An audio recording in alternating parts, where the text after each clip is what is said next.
Le match dans le match se met aux couleurs olympiques. Monaco s'apprête à accueillir la Flamme pour la deuxième fois de son histoire. Notre invité connaît bien les Jeux Olympiques puisqu'il les a disputés et est président de l'Association monégasque des athlètes olympiques. Jérémy Bottin est avec nous. Bonsoir Jérémy. Bonsoir Pierre. Comment ça va ? Très bien, merci. Très bien. Jérémy, la Flamme n'est passée qu'une fois dans l'histoire à Monaco. C'était en 1968, le 20 janvier précisément, avant les Jeux de Grenoble. Ni vous, ni moi n'étions nés. Ce sera une première pour bon nombre de Monégasques. À quoi est-ce que vous vous attendez ? Déjà, je pense à une grande fête.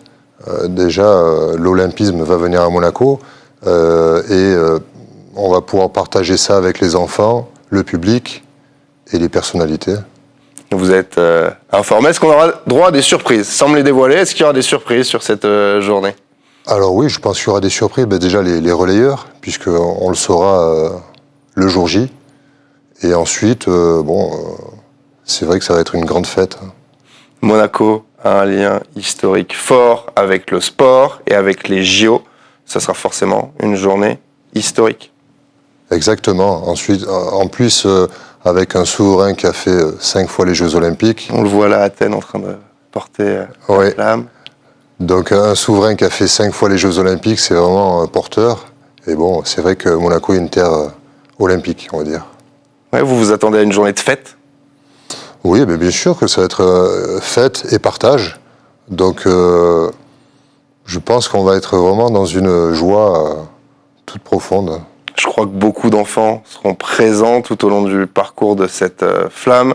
Ça peut faire naître des vocations. Les enfants, ils vont avoir des étoiles plein les yeux. Alors justement, c'est ça qui est bien, c'est que nous, avec l'Association monégasque des athlètes olympiques, nous intervenons dans les écoles aussi pour parler des valeurs olympiques qui sont l'amitié, l'excellence et le respect.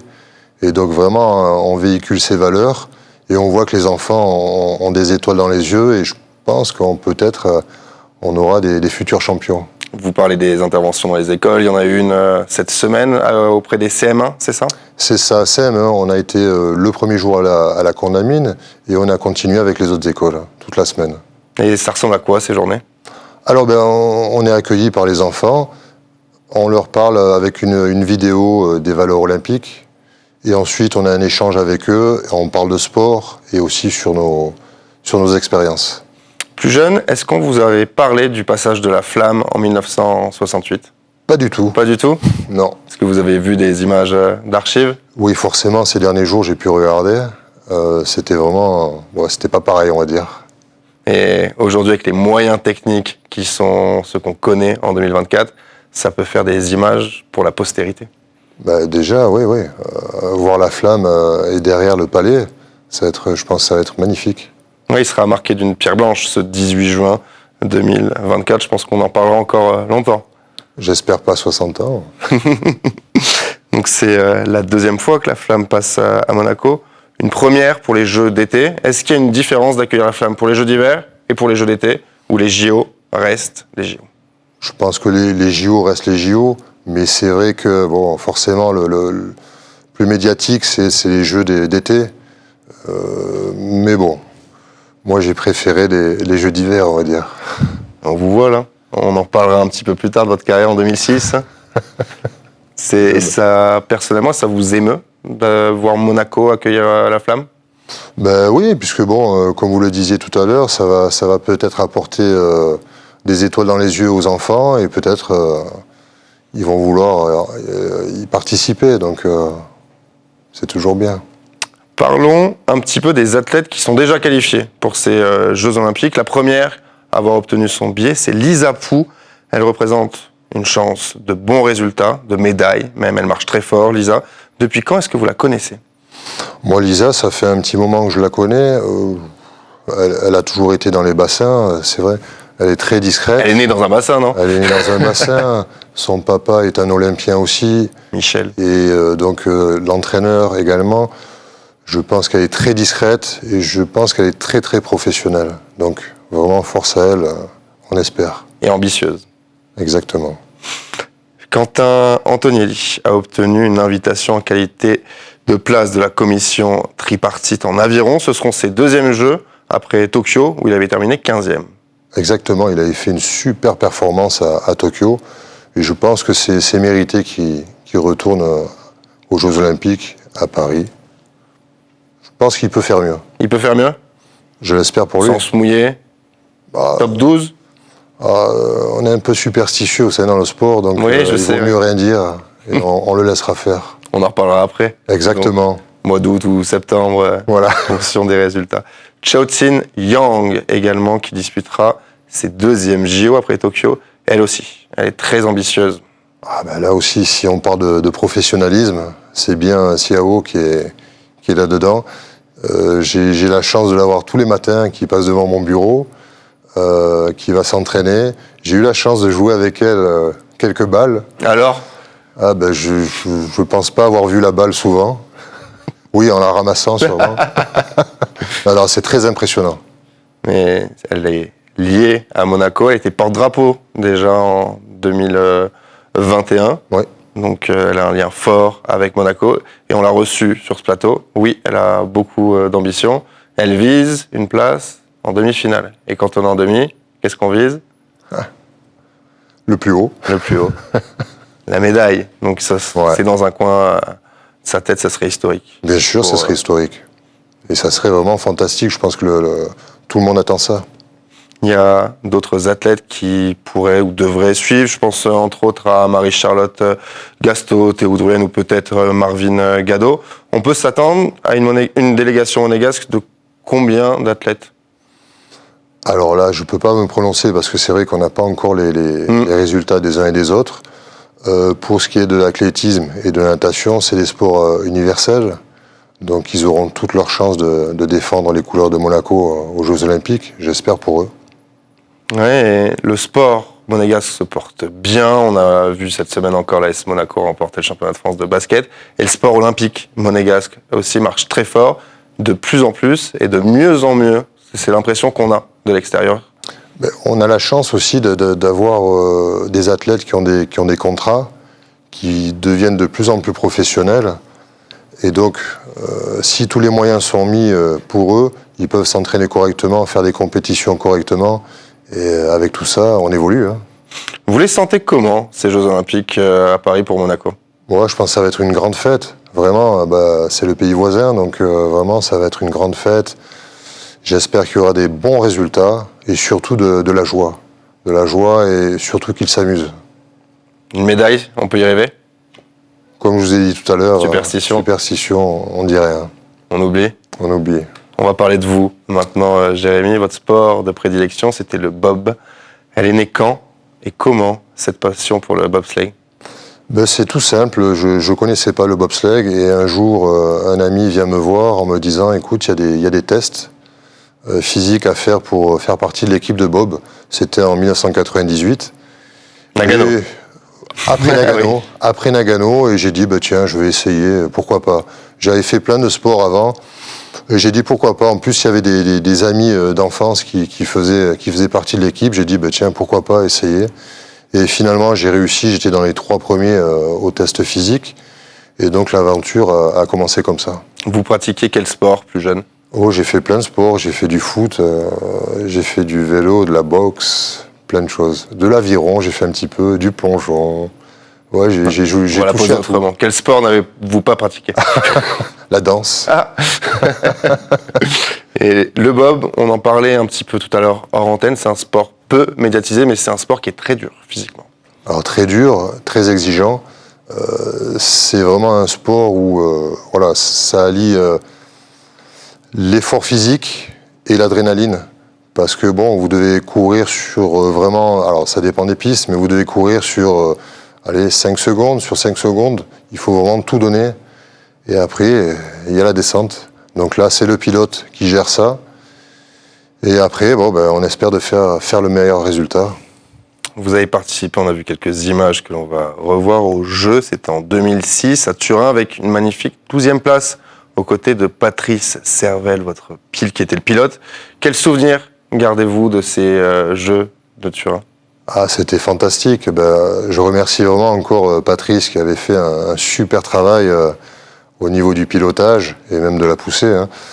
Et moi, je me rappelle, j'avais une anecdote où on avait la chance d'avoir des supporters de Monaco. Il y avait une cinquantaine de personnes.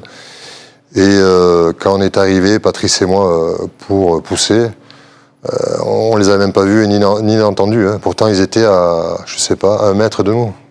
On le voit, votre bob, avec forcément Daguet Monégo. Voilà, c'était vraiment une super expérience avec notre entraîneur suisse-allemand qui avait été, je crois, vice-champion olympique. Et vous terminez 12e. Pendant 16 ans, c'était le meilleur résultat C'est ça. aux Jeux d'hiver pour Monaco. C'est ça, et en sachant que j'avais été opéré d'une hernie inguinale 2 mois avant. Donc c'est vrai que... Vous auriez pu faire médaille en fait. Non, peut-être pas la médaille, mais bon, on a tout donné, on va dire.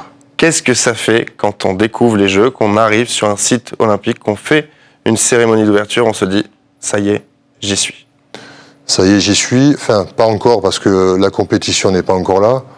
Mais c'est vrai que c'est très, très impressionnant. Ce qui est impressionnant, c'est de voir le monde, les gens qui vous sollicitent, qui vous apportent de l'amour. Et vraiment, et puis il y a l'engouement du pays, donc on peut faire que le mieux. C'est dans les Jeux Olympiques qu'on doit faire nos records.